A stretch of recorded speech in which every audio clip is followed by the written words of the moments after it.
Good evening, fans of the Epic Sports Broadcasting Network. Welcome to Heartland Championship Wrestling. My name is Dave Little, and we are coming to you live from the Dave Cave with West Coast Championship Wrestling action from Phoenix, Arizona. And it is the month of October, and that means it is Filsinger Cup Championship Tournament month in the Heartland. The Heartland Championship Wrestling Federation began in October of 2006, and so every year in October we celebrate that anniversary by bringing together all of the champions of the previous 12 months for a tournament to decide the winners of the Filsinger Cup prestigious trophies, and those trophies will be awarded at our pay-per-view broadcast 3 weeks from tonight, Tournament of Champions 2020. So we've got singles, we've got tag team, we've got ladies singles, we've got ladies tag teams, and tonight we are here at West Coast Championship Wrestling with action from Ring of Honor. You'll see 2 tournament matches tonight and a heavyweight championship match. First off, you will see these 2 men who are in the ring now, Jay Lethal and Adam Cole, in singles competition. Then you'll see tag team action between the BRISCOE brothers and the team of Shelton Benjamin and Charlie HAAS, also known as the world's greatest tag team. Those 2 are Filsinger Cup matches. And our main event tonight will be the Ring of Honor Heavyweight Championship with Michael Elgin defending against Nick ALDIS. Earlier in the day we had 5 other matches to kick things off. The first 2 matches saw Nigel McGuinness with a win over Mike Bennett, and Drew Galloway with a win over Matt Taven. And those 2, McGuinness and Galloway, will square off with a title shot on the line. So whoever comes away with the win with the Ring of Honor Championship tonight will face either Nigel McGuinness or Drew Galloway in their next title defense.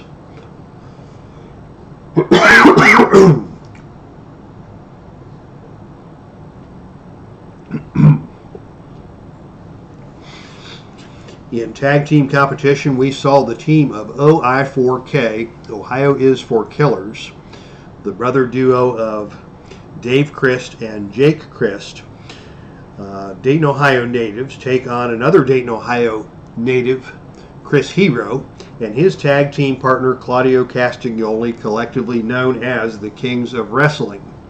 Claudio, of course, is probably known to some of you who watch the current WWE product as the man known as Cesaro. But before hitting the WWE, Claudio and Chris Hero were a tremendous tag team.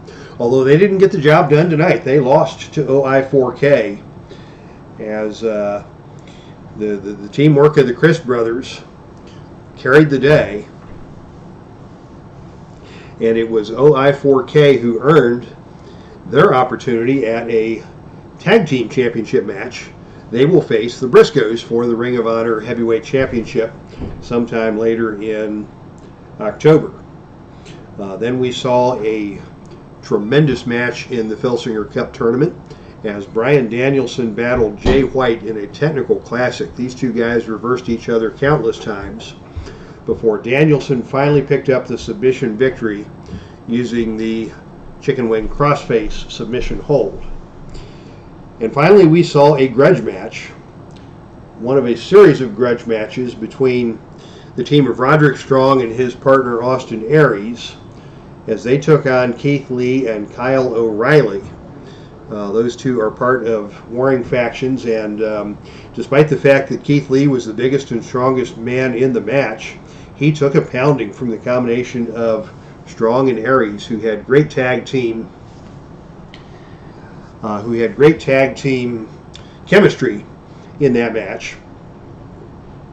And it was Aries who put away Keith Lee with the 450 splash, leading up to tonight's televised matches. As we say hello to Sports Time Machine in the chat room. Yes, I do have a Sami Callihan card. It is an official card, and it was part of one of the Combat Zone Wrestling card set releases a few years back. And after the show, Mike, I'd be happy to pull that out and show it off, or maybe I'll jump over there in between matches. But yes, I do have a Sami Callihan card and a few Sami Callihan stories I can tell. But right now we have got the first match lined up in the ring. And these two men have been intense competitors and intense rivals throughout 2020. They both held the Ring of Honor Championship at different points during the year, and that is how they each qualified for the Filsinger Cup Championship tournament. They battled each other. They battled each other within factions. But the rules of the Filsinger Cup tournament are very clear. No disqualification, no outside interference, no managers, no shenanigans whatsoever. It's going to be head-up wrestling. May the best man win. And Jay Lethal has been looking forward to this, because every time it seems like these two got together, Cole had something up his sleeve, whether it was his tag team, whether it was his bodyguard, Donovan Dijak, or whether it was the members of the Red Dragon tag team, Kyle O'Reilly and Bobby Fish. It seemed like somebody was always sticking their nose into these matches, and that ultimately cost Jay Lethal the Ring of Honor Championship. But they are here tonight with pride on the line, and a spot in the quarterfinals of the Filsinger Cup tournament on the line here as well. This is a round of 16 matchup. 22 men were entered into the tournament, and the top 10 of those 22, including Lethal and Cole, got byes. So this is the round of 16, as Jay Lethal and Adam Cole square off, and the opening initiative roll goes to Adam Cole. Cole starts off with an elbow smash to the mush. Elbowed him right in the teeth. Lethal is going to fire right back on that. Level 2 reversal. And he goes off the ropes, comes back with a springboard DDT, and takes Adam Cole down to the canvas. And Lethal now follows that up. He's going to attempt a dragon suplex. This is a choice roll. He needs a power roll of 10 or lower to connect on this one. Oh, but on a roll of 12, Adam Cole gets out of it. He escapes that, and Cole fires back with a German suplex, taking Lethal over and down hard to the canvas. Lethal is down, and Cole is in control. And Cole is going to go with a super kick to the back of the head just as Lethal was getting to his feet.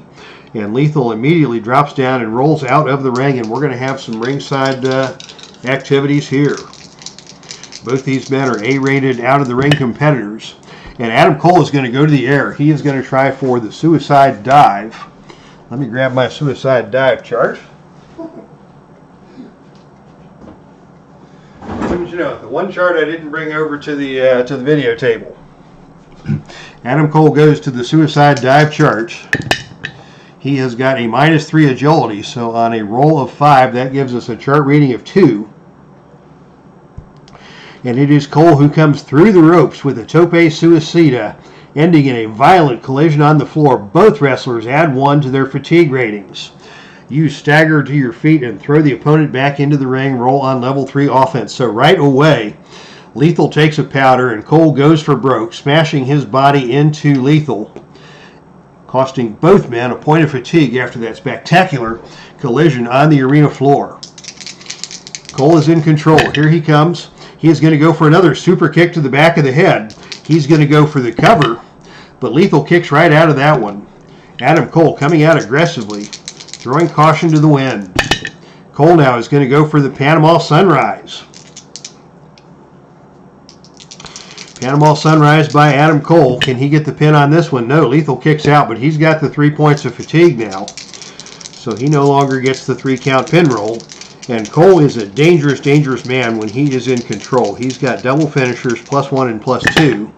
But this time on a roll of 2 offense, it's an out-of-the-ring roll. Cole's going to try for the suicide dive. You need a roll of 2 to 6 in order to make the dive.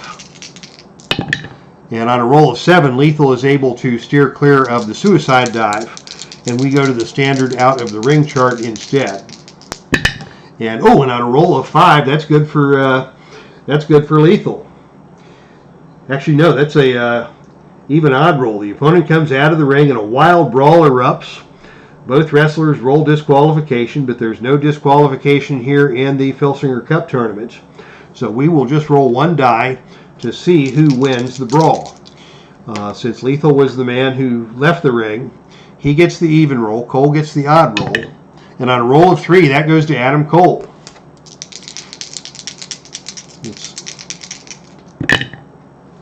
Cole now is going to go for the death jump.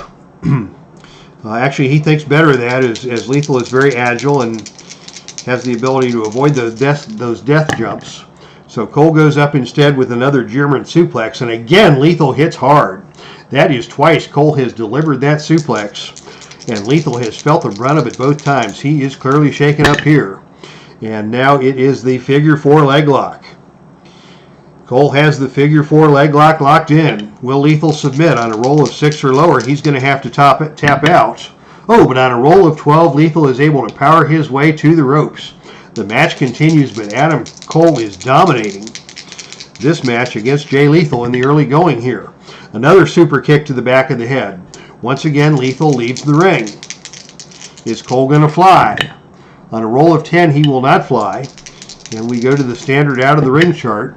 And this time on a roll of 8, it is the helpless crawl. Jay Lethal has to crawl back into the ring to beat the 10 count. Cole took a breather. Lethal took a breather on the outside. Now they're back in the ring and Cole is in control. And now it's the Panama Sunrise once again. That's a +2 finisher. The pin roll here is 9 or lower. And on a roll of 8, he got it. Adam Cole just dominated that match and wins it with the Panama Sunrise. Let me look up what that Panama Sunrise move is. I forgot what that is, but I've got it in my notes over here. Adam Cole, Panama Sunrise. Oh my goodness gracious.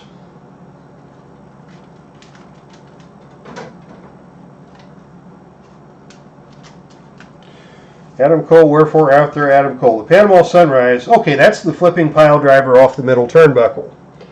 I thought that was the Florida Key. The Panama Sunrise is where Cole climbs up onto the middle turnbuckle with the opponent in front of him bent forward, and he hops down, captures the man with his head between his knees, and hops right over into a flipping pile driver. That move is devastating. The physics of it are a little unrealistic in my book, but it is a high-impact move, and it is the move that Adam Cole has used to take out Jay Lethal and advance in the Filsinger Cup tournament. Yes, exactly. It's a Canadian destroyer coming off of the middle turnbuckle. Yeah, I have that in a handbook somewhere, and I get that mixed up with the Florida Key, which is that straightjacket German suplex. Exactly. You guys nailed it. Thank you for the insights from the wrestling gurus in the chat room. As we head now to tag team action in the Filsinger Cup tournament, Charlie HAAS and Shelton Benjamin held the Ring of Honor championships late in the year 2019 before the BRISCOE brothers dethroned them. And so it is former champions versus current champions. And this is another rivalry match, although this is not the heated rivalry that we saw between Cole and Lethal. This is a rivalry based upon competitiveness and mutual respect. So we may see some intensity here, but I don't think we'll see a lot of shenanigans.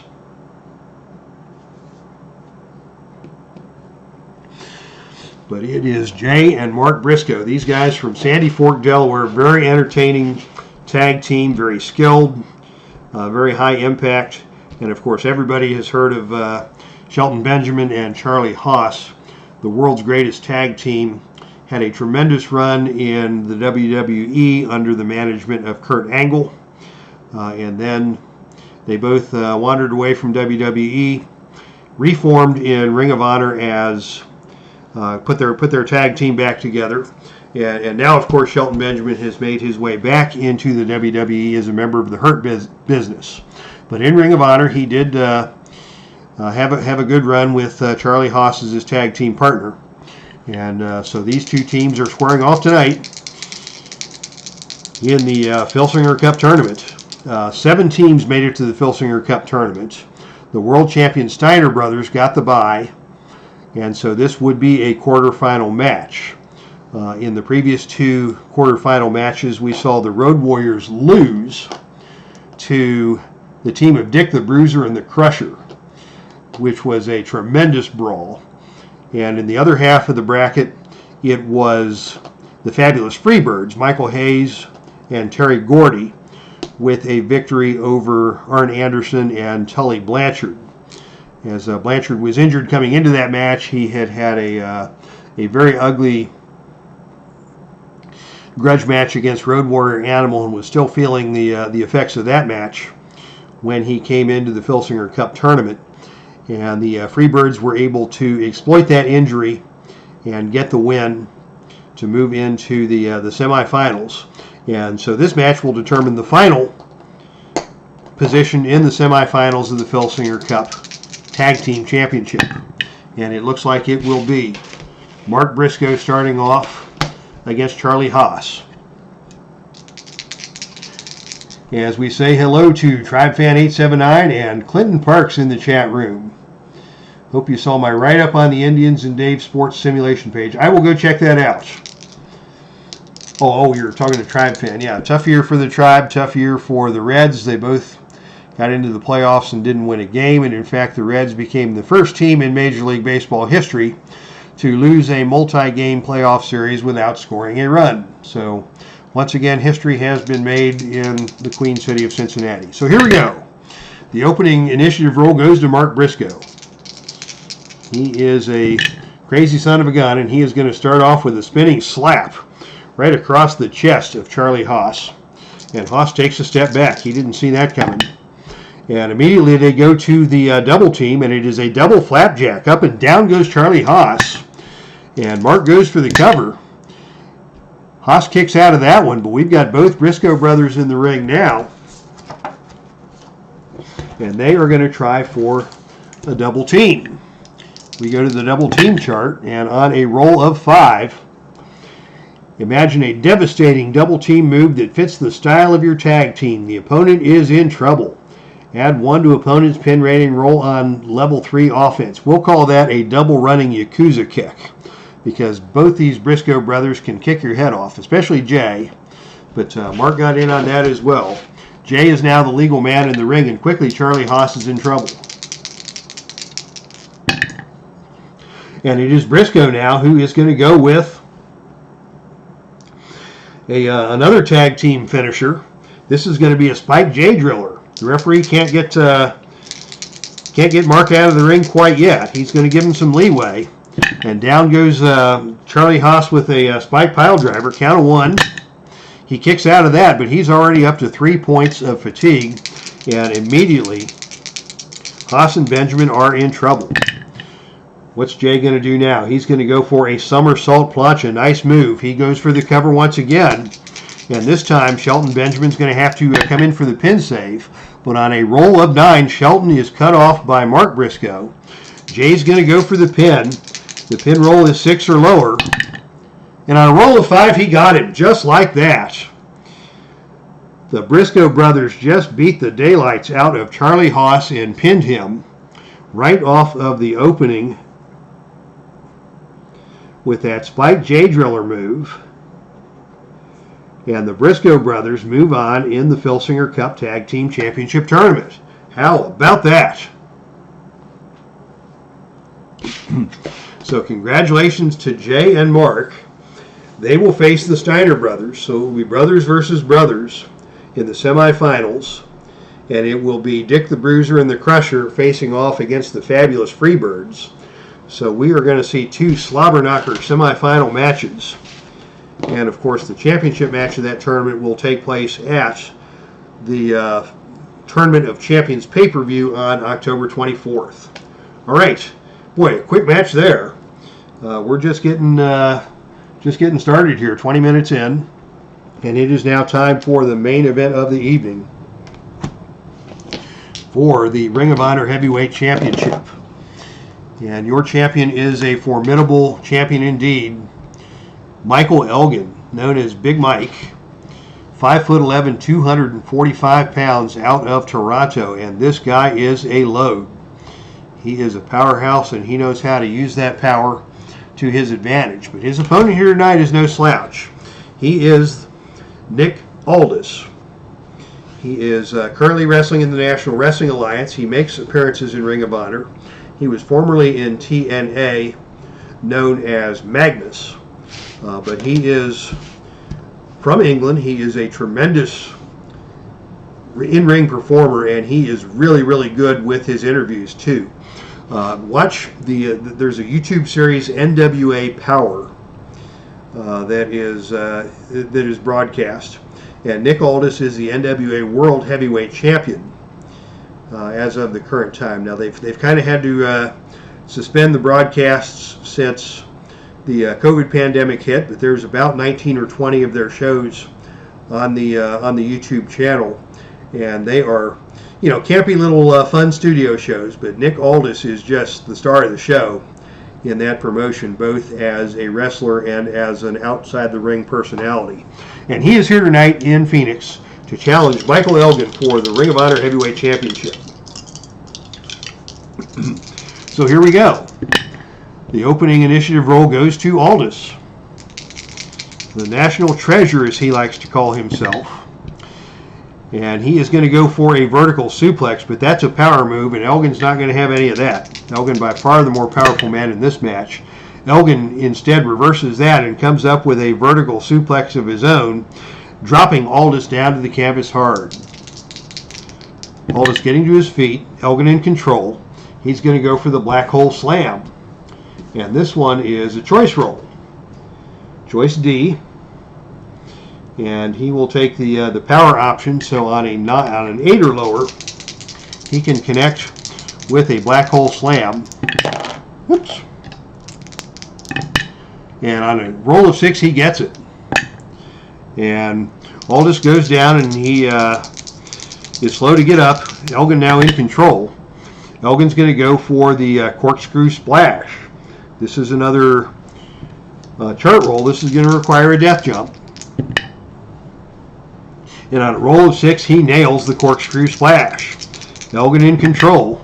And Elgin now goes for the Elgin bomb. The big power bomb. He goes for the cover. But Aldis is able to kick out of that. Still plenty of freshness in Aldis. He's barely gotten started, but Elgin has taken control. And I sure hope we don't see another squash match here like we saw in the tag match. Ooh, Elgin with a big lariat.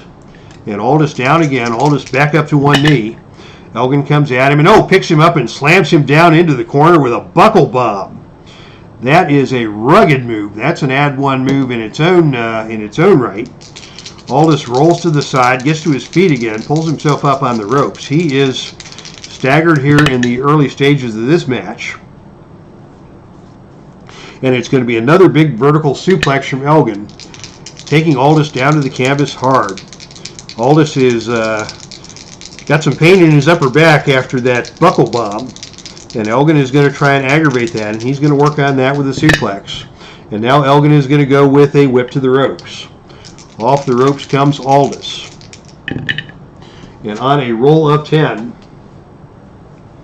that is going to be a running double clothesline. Both men clothesline each other. Both men go down. The man with the better ropes rating recovers first, and that's Michael Elgin. He is an A coming off the ropes because he's got that power and that low center of gravity. So Elgin is back in control. And now he's going to go for another Elgin bomb. A second Elgin bomb. And Aldis is again able to kick out of this one, but he's got the 3 points of fatigue now, so he's in big trouble.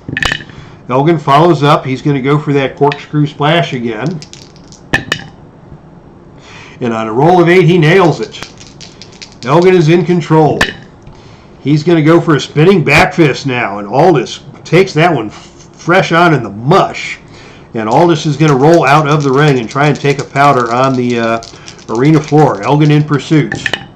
And on a roll of 11, that is a big move for Elgin. The opponent comes out of the ring and tries to hit you with an object like a steel chair. This is a Ring of Honor match, so there are disqualifications in play.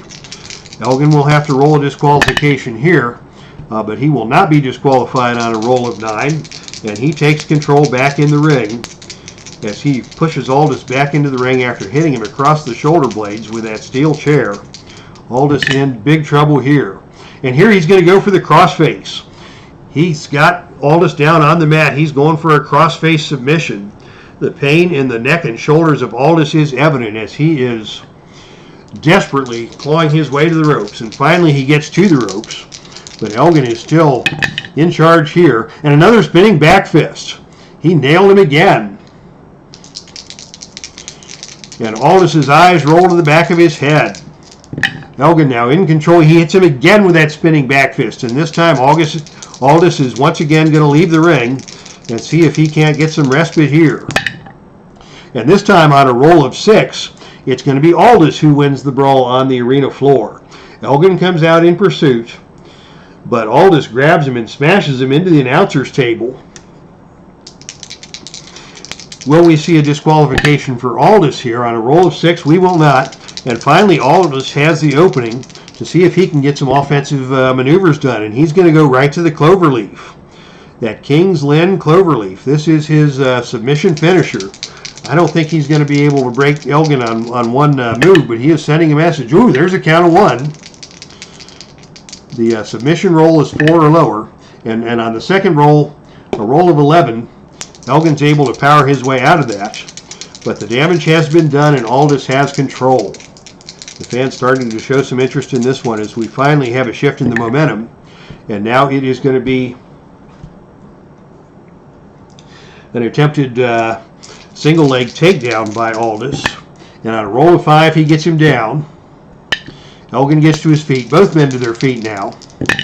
And it is Elgin who delivers a clubbing blow to the back of Aldis. Again, doing more damage to that upper back.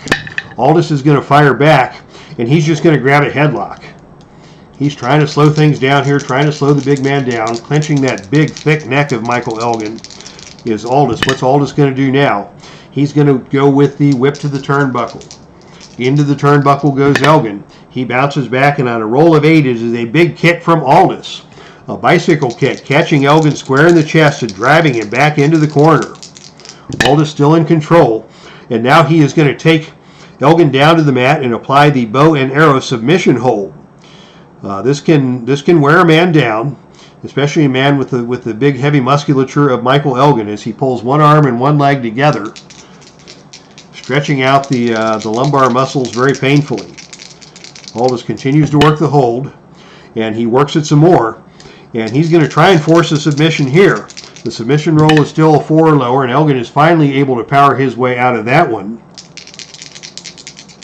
But Aldis is executing his game plan now. He took the opening flurry from Elgin, a bunch of power moves, and Aldis has managed to turn the momentum of the match in his favor. And now he is going to go for a death jump. This is a little bit risky for Aldis in the shape that he is in, but he has got to go for it with the title on the line. And on a roll of 7, it is a flying clothesline off the top turnbuckle by Aldis that takes Elgin back down to the canvas. Aldis now trying to gain some momentum. He's going to go for that cloverleaf hold again. He's got the cloverleaf locked in. Elgin obviously will not submit, and on a roll of 12, he got out of that one with authority. But both men now are at 3 fatigue tokens, and this is anybody's match. This has turned into a very fine technical wrestling contest. Aldis goes again for that single leg takedown, but on a roll of 9, Elgin powers out of that one. And it is going to be Elgin who is going to try for the black hole slam again. Let's see, that requires a roll of 9 or lower of 8 or lower to complete that. And on a roll of 6, down goes Aldis to the canvas hard. Aldis gets to his feet. Both men slow to get up as they have both been worn down. Elgin grabs the cravat hold. He's got Aldis by the neck, twisting that neck around from the side, and now he just delivers a hard knee smash into the chest of Aldis. Got him right in the sternum, and Aldis is winded by that, and he's going to roll out of the ring, and out to the arena floor we go once again. Oh, and this time on a roll of 2. That is a good roll for Aldis. He is able to grab Elgin by the leg, bring him out of the ring, and drive him back first against the ring apron with a running spear. Aldis spears Elgin into the ring apron. Elgin is hurt now.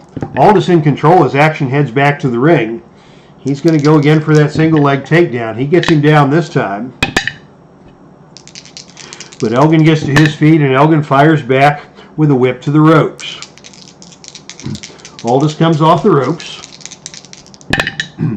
Oh, and on a roll of 3, it is Elgin who sets his head too soon, and it is Aldis who nails Elgin with a running knee smash off of the ring ropes and throws him down with an awesome pile driver.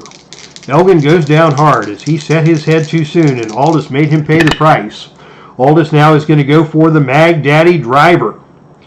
That is a big move. That is a Michinoku driver type of slam, and that is an add 1 move. And so Elgin is up to 4 points of fatigue now, and Elgin is going to roll out of the ring. Back to ringside we go for shenanigans. And on a roll of 7, it is Aldis who takes control of the bout on the arena floor, as he's the wrestler on offense. And he brings Elgin back in and drops him again with that Mag Daddy driver.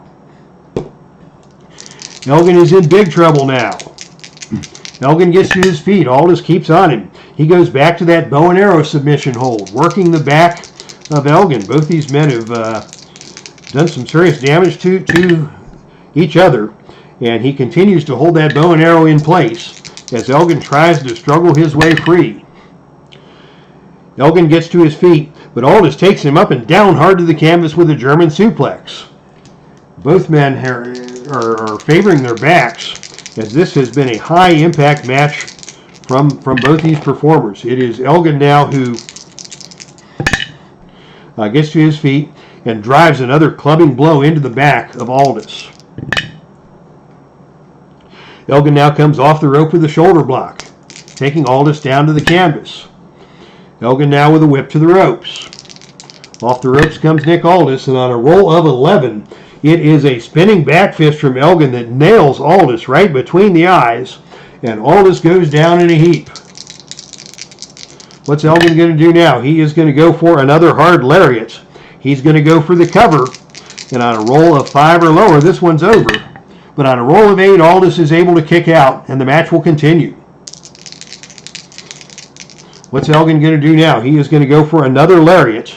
He didn't get all of that one, but he got enough to knock Aldis for a loop. Another high vertical suplex from Elgin, and down to the canvas hard goes Aldis. The match goes on. We are having a Donnybrook here, an outstanding title match, as Elgin tries to put away Nick Aldis, and he goes with another buckle bomb hard to the corner, and Aldis takes the brunt of that one, and he is hurt, and he is going to roll out of the ring. Both these men are on their last legs, 5 fatigue tokens apiece. This is a match of the year candidate if I ever saw one. Aldis out of the ring now. Oh, and on a roll of 5, that is going to be the odd even roll. Both wrestlers roll disqualification. Elgin is not disqualified, and Aldis is not disqualified. So on this roll, it will be Aldis who gets the even roll. And on a roll of 2, Aldis wins the brawl on the arena floor. And here we go again. Can Aldis finally put away Elgin and claim the 10 pounds of gold? He goes for that single leg takedown again. And Elgin goes down to the canvas. And this time it is going to be a whip to the turnbuckle. Elgin whipped into the turnbuckle. And on a roll of 8, it is another big kick to the chest by Aldis that drives Elgin back into the corner. Nick Aldis, the national treasure, comes back with a hard knee to the back. And Elgin is still hurting. Both these men in visible pain, but determined to fight on. Aldis now with another whip to the turnbuckle. Elgin bounces off the turnbuckle, and on a roll of 3, it is Aldis who charges into the corner, but he misses a running shoulder drive. And it is Aldis who crashes down and rolls out of the ring. Action's going to spill back out to the arena floor again. But on a roll of 3, Aldis is the first to his feet. He grabs Elgin and buries a forearm into the side of the head, and then buries the head of Elgin into the steel ring post. Aldis with another outstanding brawl against Elgin. And now what's he going to do? He's going to go for the tombstone. Elgin slips out of that one. He didn't get all of it, but Aldis is still in control. And now a superplex high off the top turnbuckle, and down to the canvas hard goes Elgin. Aldis slow to follow up as both these men are hurting. What's Aldis going to do now? Another whip to the turnbuckle. This didn't work out well for Aldis the last time. But this time on a roll of 9, it is a flying knee smash from Aldis that catches Elgin coming off the turnbuckle, and Aldis is once again in control. What's he going to do here? Another knee to the back. Elgin to his feet. Aldis grabs him in a wrist lock.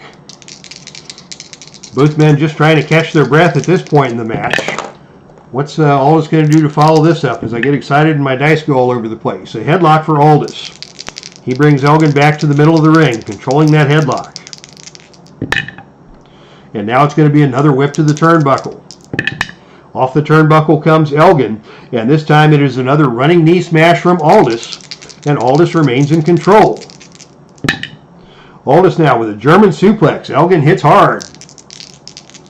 Aldis again putting those wrestling maneuvers together in a chain. And this time it is another superplex off of the top turnbuckle for Elgin. Elgin was trying to escape the ring perhaps, but Aldis caught him, hoisted him up to the top turnbuckle and down hard with a superplex. Elgin is down. What's Aldis going to do now? Another Mag Daddy driver. And that's another point of fatigue for Elgin. Elgin this time is going to head out of the ring. And on a roll of 5, it is back to the odd even.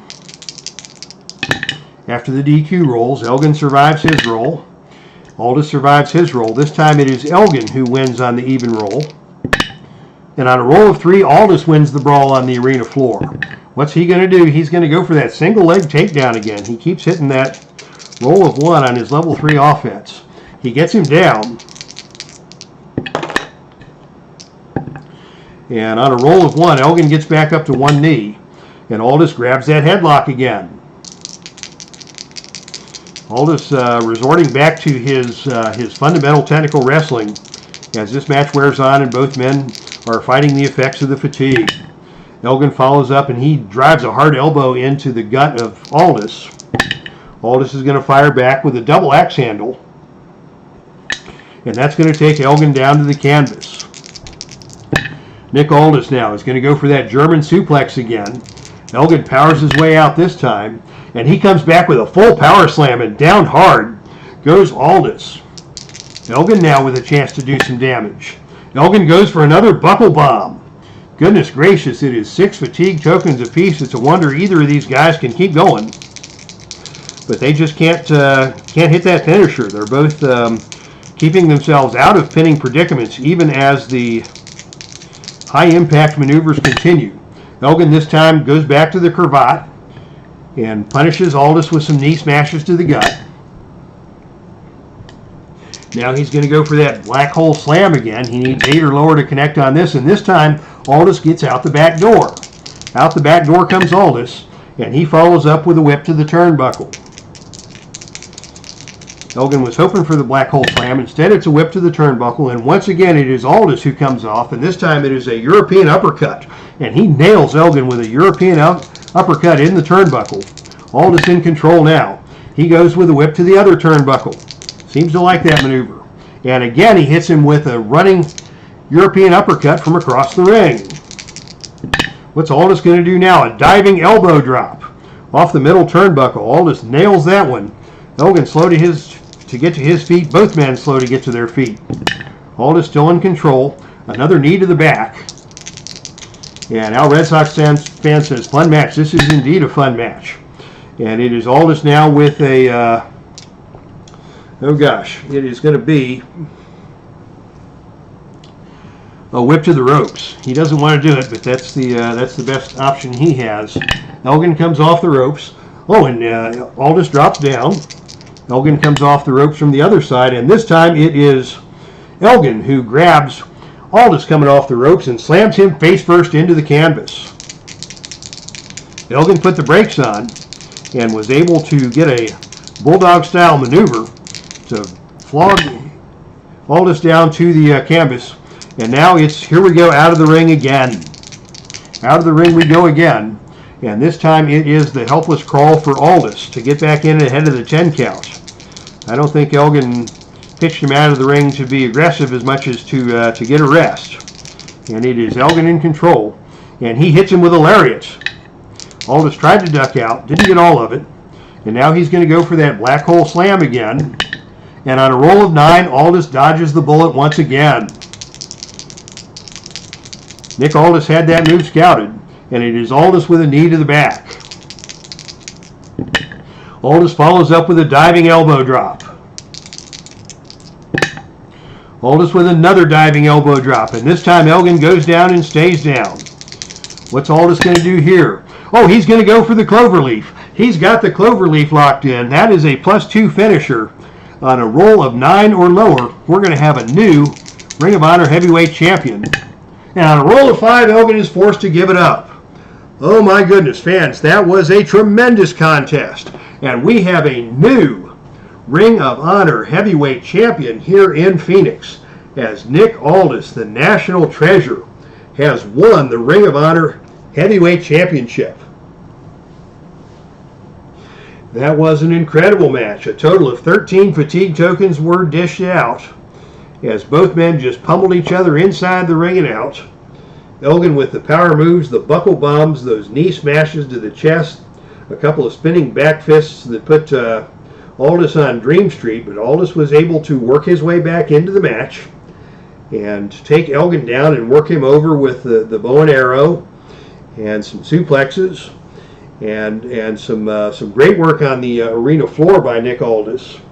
A couple of Mag Daddy drivers, and finally it is the King's Lynn Cloverleaf that spells an end to the match and an end to the title reign for Michael Elgin. Big Mike goes down to defeat here tonight as Nick Aldis, the man formerly known as Magnus, has captured the Ring of Honor Heavyweight Championship. What a performance by Nick Aldis. All right, that concludes our matches.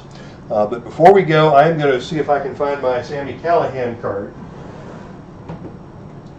to show to Mike, since he was asking about that.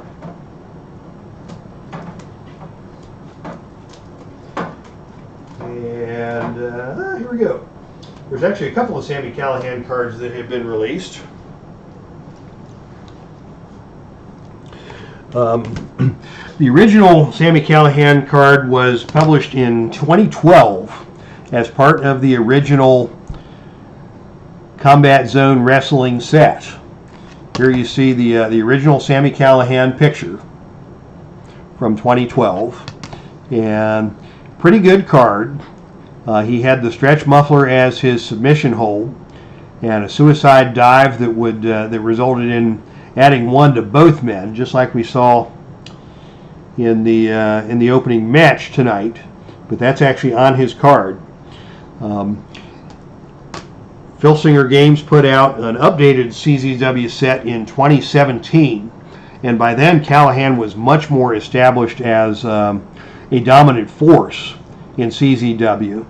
And this is a much stronger card. It's got double submissions, or excuse me, double finishers on the +1.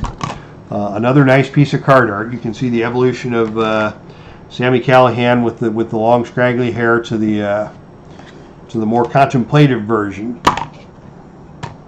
So Mike, if you're still around, I am glad you asked about that, because Sami Callihan is a guy that I've been watching for a long time. He came out of the Heartland Wrestling Association in Cincinnati way back in the 2000s. While I was still living in Ohio, we used to go every month to from Dayton down to Cincinnati to watch the shows at the Heartland what do they call it? The HWA Arena is what they called it. It was really just a storefront property in a strip mall that they had rented, but they put a wrestling ring up in there and some bleachers, and you could go watch the shows. And there were some really, really good wrestlers in those shows, including Sami Callihan. When he first hit the scene, he was known as Cannonball Callihan, and he was a good 300 pounds. Big, fat guy.